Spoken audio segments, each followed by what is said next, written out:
Hi queens, welcome back to my channel. My name is Eva. If you're new here, welcome. So today on this topic of how we manage our nap time and our bedtime routine, I kind of have to have a routine in place because being a content creator and dealing with the apps me and my husband is building, and motherhood is a lot. Motherhood alone is a lot, right?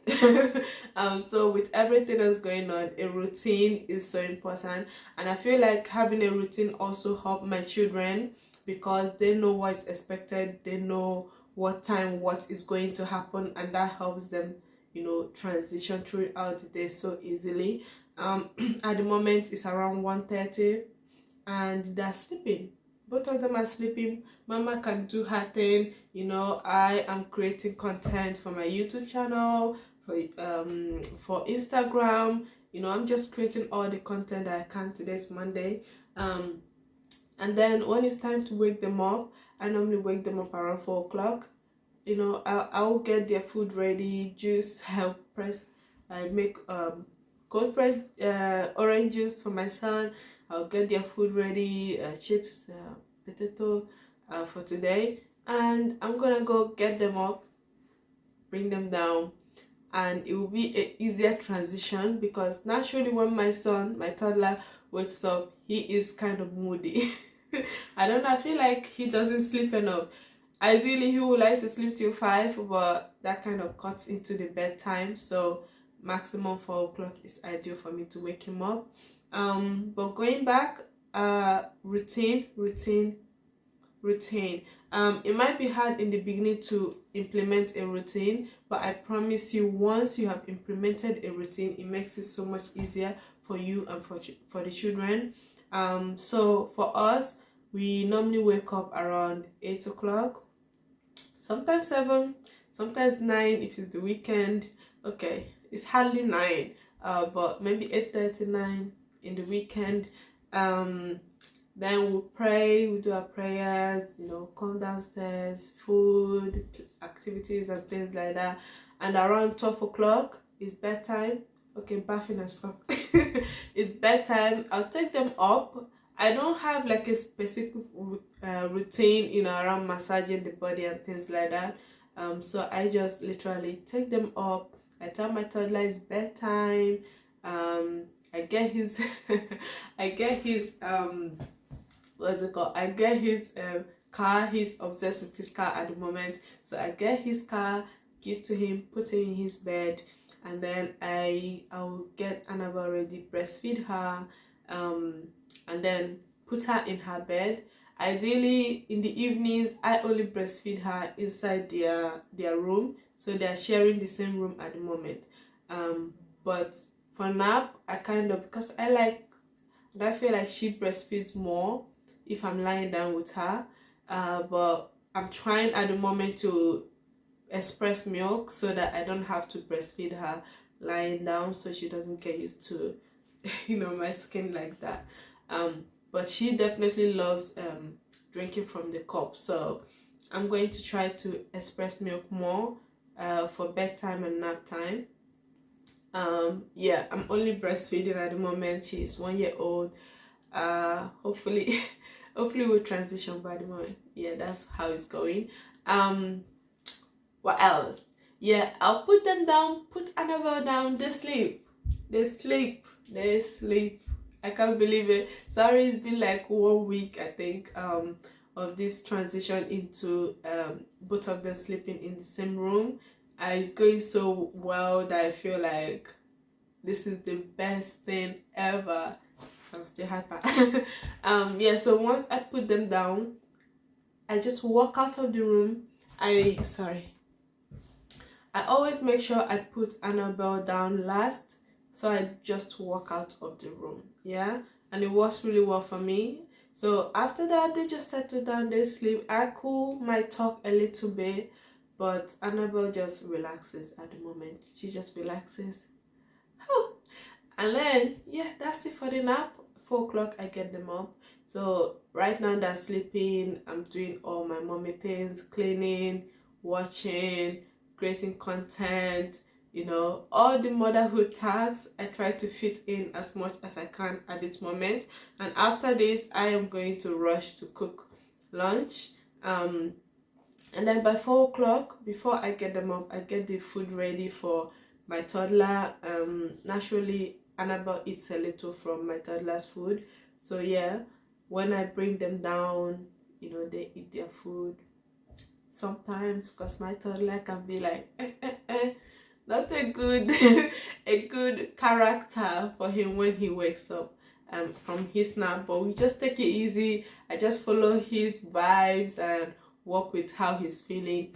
But yeah, ideally that's it. We do our activities and I focus on them while they're awake, while doing other things, but I mainly focus on them. And then nap time, sleep time is normally around 8:30, 8 o'clock, 8:30 is time to sleep. And yeah, when I put them to bed as well, it's the same routine.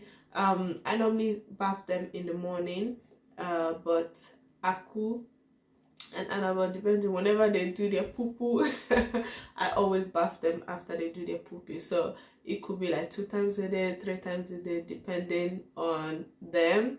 But when it's bedtime, time to sleep, put their PJs on.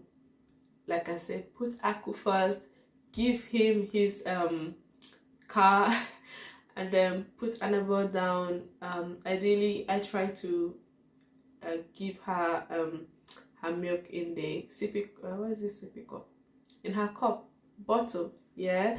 And then I just put her down and rush out of the room, close the door, pray that they don't scream, and then that's it. So that's our nap time and bedtime routine. Super easy. I'm not so much somebody that have a lot of routine going on around that area, not for now anyway. Did I have for my son? No, I don't have big routines like that. The routine is probably around prayer. Yeah, let me know if you have routine for your children. How is it? How does it affect and or benefit you and your child? You know, let me know in the comment if you have routines for your children and what you do around nap time and bedtime for your children. But yeah, that's it for us. And yeah, sometimes Annabelle will wake up in the evening, during the midnight time. I'll breastfeed her, or sometimes it might be just to change the nappy, and then I do everything inside that room, put her back. Sometimes no, all the time Aku wakes up when I go to tend to Annabelle, but Aku kind of is sleep trained, and he knows that if I leave the room, I leave the room. He's kind of adjusting to it, because sometimes he will cry, you know, when I leave the room after attending to Annabelle, but I don't go back to him. The first time when I moved Aku into the room, and I tended to Aku midnight when she was crying, he cried for I think about 20 minutes, hoping, you know, for me to come to attend to him, but I wasn't gonna go in there, so I sent the dad, and the dad went there and said, "Why are you crying? Why are you crying? Don't you know it's time to sleep?" You know, I don't know, children, they respect the father more than the moms, so I wasn't gonna go in there. Yeah, but after that, he left, closed the door, he calmed down and slept. So it's so much easier now after that. But like I said, he does still wake up, he does still cry a little bit. It's not a serious cry, so children have different levels of crying.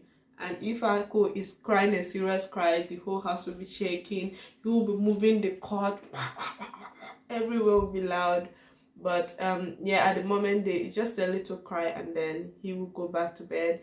If he is that he wants water, he will tell us, "Water, Mary," and I'll get him the water. But yeah, that's it. It's going really well now. But yeah, hopefully it will keep going. Like I said, it's only been like 1 week plus, so we are just still having a look at it, seeing how it's going. But yeah, that's our routine. Let me know in the comments if you would like to know more updates about this in the future. And if you have any more question of how I'm dealing with a baby and a toddler sleeping in the same room, motherhood, if you have any question relating to motherhood, please feel free to send me a message on Instagram at Fit African Mommy, or just leave a comment below and I will get that video created for you. Thank you so much for watching, and I'll see you in my next video. Bye.